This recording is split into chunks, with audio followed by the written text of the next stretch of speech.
Hello, my friends. Okay, so this is a little planetary weather update, weather report for Gemini rising. It could also be Gemini sun or Gemini moon, but I really recommend people watch for Gemini rising because it's going to be a lot more accurate. Okay, so this is for, Gemini rising for basically July 21st through 24th, because that's when a lot of the stuff is happening. You could say the whole week, but the middle to end of the week is when more of this stuff is happening. What is happening? We have Jupiter's last hurrah kind of in Pisces, and he's going to be meeting with Venus. That will be great, and we'll get into that, and then we're going to have a full moon on Friday in Aquarius. So what does this mean for you as a Gemini rising? Well, first of all, Jupiter is the planet of... Jupiter has been in your 10th house of career, of public standing, how people see you outward in the world. It might not be what you do for money, but it might be just, oh, everyone knows you as, oh, that guy that has that amazing band. It might not be how you make a living, but you're known as that guy. You know what I mean? Like, so it could be what you do for a job. I mean, very clearly. But so Jupiter has been there for about 2 months. Oh, wow, I'm losing the light. I better hurry up. Jupiter has been in that place for you for about the past 2 months. And Jupiter is the planet of expansion, opportunity, growth, luck, abundance, possibilities, options. And it's bringing all that good stuff. And it's even better because Jupiter has been in its home sign of Pisces, where his other sign is Sagittarius. But in Pisces, he's like, I have all my tools. I'm here at my home with everything I have. So he can do more of the expansion, more of the growth and the abundance with ease and with everything at his fingertips. Whereas, let's say, next week, when Jupiter moves into Aquarius, it's because Jupiter is now in retrograde. So moving backward, fine, and then he's going to go so far backward that he's going to regress back in to Aquarius. And Jupiter in Aquarius isn't like his home. It's more like an Airbnb that's like, I don't know, it's kind of okay, but it's not like amazing. It's just like, it's not terrible. It's just like, this is giving me what I need, but it's not, it's nothing to write home about. So his, Jupiter's real expansion power, shining brightest magic is happening in Pisces, in that 10th place of career for you.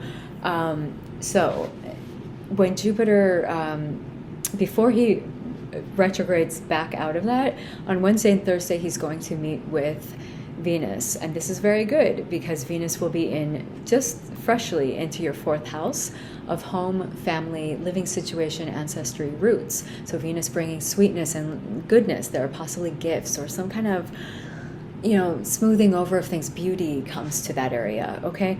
So when we have Jupiter and Venus together, it's like they're clinking glasses almost, and it's like this abundance of beauty, this harmonious relationship, making it more, making it bigger, indulging, support, luxury, just an expansion of values, or maybe indulging. It can become a little too inflated where it's like, okay, we gotta maybe hold this together. It's getting a little bit out of control. So that's the only thing.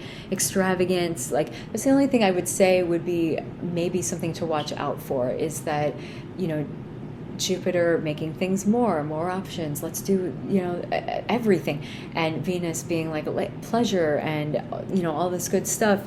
It could be like overeating or overspending or overextending like something to your job, or overextending something to your family, like taking on more that you're like, why did I say that? This is completely unsustainable. Like, it's just, you don't want to go overboard. It could easily just become sour, sort of, or like you just want to mindfully party or consume, like clink the glasses, have the party, the champagne, but just keep it a little bit in check. That's Wednesday and Thursday, but that is Jupiter having his last hurrah for a while with Venus. This is great.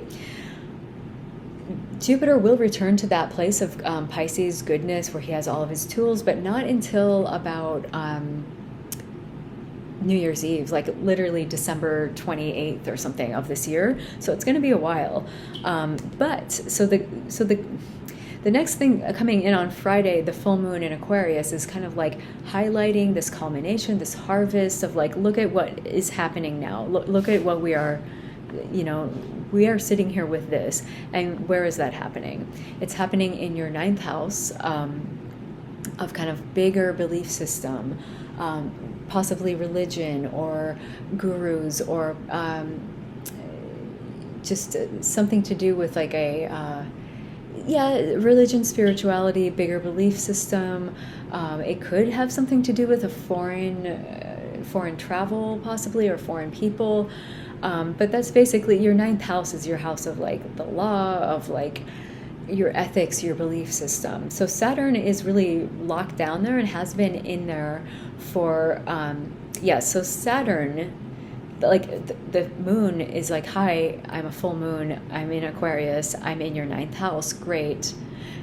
And also I want to point out that Saturn has been sitting here and like needs to be addressed, because he's been there since December, and like not exactly having a party. Saturn is more like responsibility, duty, the heaviness, the red tape, the lockdown, the why can't I do this kind of thing. It's like the hard work, and we have to address it, because it's not just a random thing like whatever, it's sitting there, I don't care.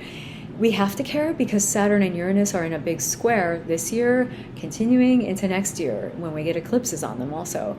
So that ninth house where Saturn is at really needs to have attention given to it. So this full moon is kind of like, okay, so this is where we are right now, and we need to start focusing and maybe downshifting back into this ninth house of belief system, of religion, spirituality, gurus or teachers, a higher teaching, a higher perspective, possibly foreign travel. And that needs to be, looked at, because Saturn is tangled in this web with Uranus in your place of deep psychological warehousing, or like, where you put the things that you don't know how to deal with because it's just way too much and it doesn't really involve any other aspect of life, but your deep psyche. The 12th house is that, and it's being shaken up and just being like, I'm having a revolution of psyche here, of like, of the things that I know that I need to work out and work through, and they might be self-harming kind of scenarios that I need to really work on here. But I mean, Uranus is doing that. It's like shaking it up. It's like bringing it to light. It's like saying, hi, look at over here. So Saturn is not just like existing only there in your ninth house of the big belief system. It's tangled in this web.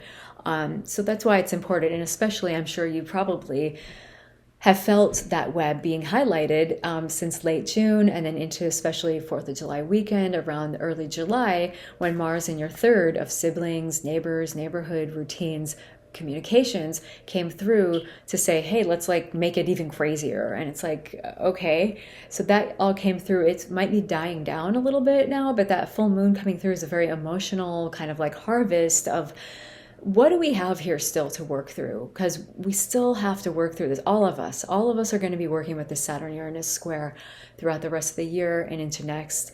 So the full moon is kind of like Jupiter. That's great that you're having your party with Venus, and don't overdo it. That's nice. But it's time to kind of roll up your sleeves and come back to that ninth house of belief system, of possibly ethics, law, higher teaching, higher learning, gurus or teachers, spirituality, religion, something like that.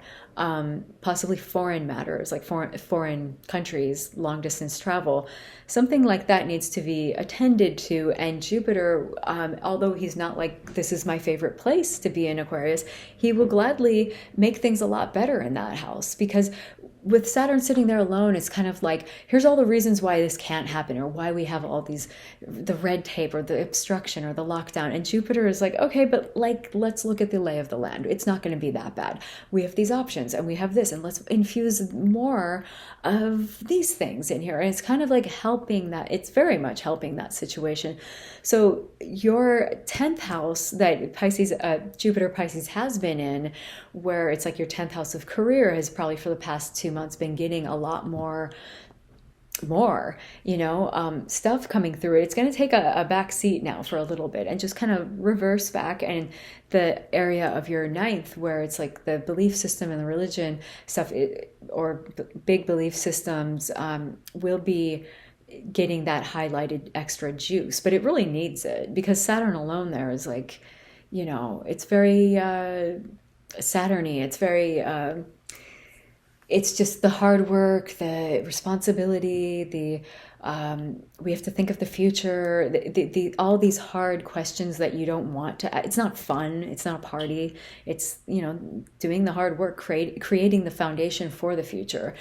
So that full moon coming in will be highlighting that, but it's just kind of like showing like, if Jupiter is like having this party and having this beautiful clinking the champagne glasses with Venus, it's like the full moon is like, hi, your cab is waiting, and we're going now to go back to the ninth house, matters of the big belief system stuff, and higher learning, education, foreign travel. And we got to look at what Saturn needs here, because we need you back doing your Jupiter stuff. We need that juice. We need some optimism. We need help here to expand the situation. And it will. It's going to be amazing for that area. And then again, what I said before, Jupiter will be back into Pisces, moving back into your 10th of career, starting right around New Year's Eve, and then a little bit, like maybe more than half of next year. But we won't talk about that now. And I'll talk more about this next week, about what Jupiter, moving this energy around means. And I think that's what I wanted to say for Gemini rising. It should be a nice time. Don't overdo it on Wednesday and Thursday. Take what you can from this and really savor it, because it will be back. And then this full moon is just highlighting, hey, we got to still work on this conundrum. And Jupiter's coming in to just fill it with like more options here. So this is good for everyone. I mean, everyone has this happening somewhere in their chart. So that is what I have for this week, Gemini rising, and I will be back next week with more. Thanks.